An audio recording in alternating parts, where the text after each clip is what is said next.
Welcome to the Get Real with King Arthur show. And I'll put on my virtual crown. And you see that I'm in my condominium and rather than at my office. So we will have a session here, sitting in my living room. Now, Queen Victoria worries that when I get too philosophical, I might bore you. What? I wouldn't want to bore you. But let me just say that I will continue talking about practical philosophy and probably next week. I'm going to talk about communication, how we, what are the dynamics of when we, what we call text, when we're talking or writing. But today, I'm going to talk about bureaucracy. I kind of talk about what's on my mind, the broken hammer, And recently, I've run into bureaucracy and trying to get medical help. I shan't go into detail on that specifics. Now, Jean-Jacques Rousseau in the 18th century, in The Social Contract, said that the ideal form of government is a bunch of people sitting around a tree. Well, no, isn't that nice? And we can decide on what we want to do, and what not. Well, now, it's very unrealistic for me to go out and sit under a tree with you. So we have in modern industrialized society the necessity of bureaucracy. Now, bureaucracy is a necessary thing, but that doesn't mean that there aren't dangers with it. Now, let's put bureaucracy in the middle and talk about some reasons why it's necessary. It's necessary because we need to have rules that aren't corrupt. Now, corrupt bureaucracy, you scratch my back, I'll scratch yours, or I'll give you a special favor because you're my brother or my son, or anyway, a friend. And so the nations that are known for corruption they sidestep necessary rules of bureaucracy. On the other side, you can be so bureaucracy organized that you lose common sense, you lose humanity. Robert Frost, the poet, said, "It may not be ungentle, but how departmental."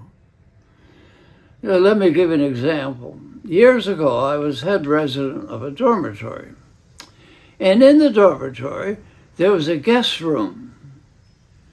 Now, I got a note as head resident that there'd be a visitor to the campus, a man, who would be staying in the guest room. Please get the guest room ready. Well, I got the note 2 days after the man made his visit, because the little bureaucrat had said, when I make this request, I send it to the head resident and whatever. And she did what that little routine called for instead of common sense. And there are times when, let me give an example of bureaucracy which is corrupt. I got a visit from a student near the end of the semester. Now he says, what am I going to get in this course? So I looked at my grade book and said, it looks like a solid C. Well, sir, said he, I don't want a solid C. I want a B. I need a B. Well, I said, at this late date, I wish you'd come earlier to see what we could do. Then he looked at me slyly and said, oh, you're a smart man. Surely there's something we can do to raise that grade to a B. In all innocence, I said, oh, no, I don't think so. Knowing that he's asking, suggested he slip me a little money to change his grade. No way would I violate the rule there. On the other hand, I had a student who didn't take tests well. He needed an A in one of my courses to graduate, to get the right GPA. Now, literally, he didn't earn it, but he knew more and had got more at the university than his grade showed, and I gave him an A, and I don't regret it. So, but there are times when you can stretch some things, whatever. In that case, that was the wise thing to do. Literally, he didn't technically earn it. I had another student who was when we were traveling in Europe, I was teaching a world lit course, and he did not connect with literature well, but he loved camping, and so he loved nature. So I said, okay, I'm going to shift this course a little bit from, just hang up. My phone rings all the time, as you know. Arthur Seaman's home. Anyway, and I made the course mainly about Wordsworth, and he passed, and he got a lot out of it, I think. So I fudged things a bit. So, common sense and honor. How about those two things? Common sense and honor. You're working with people, not machines. So, if you're working with bureaucracy, maybe you're a bureaucrat. There's nothing wrong with being a bureaucrat. But have honor. You don't give out perks to people under the table.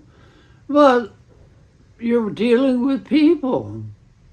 I remember when I was a proctor at the prep school, 18-year-old men. And I had to make sure they're all in their rooms at 10:30 and lights out at 10:45. Well, I heard a little disturbance in one of the rooms with there 8 men in the room.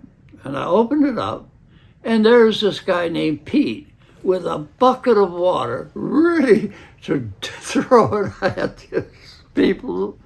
Well, now, he burst into laughter. He said, well, give me demerits. And I said, well, I'll give you a demerit out of your room, but we can't have you doing that, but I'll just give you one little demerit. And I don't regret that at all. So, can we say, be honorable and be human? Bureaucracy is necessary. So, all you bureaucrats out there, God bless your souls. That's it. Have a good week, good listeners, to Get Real with King Arthur.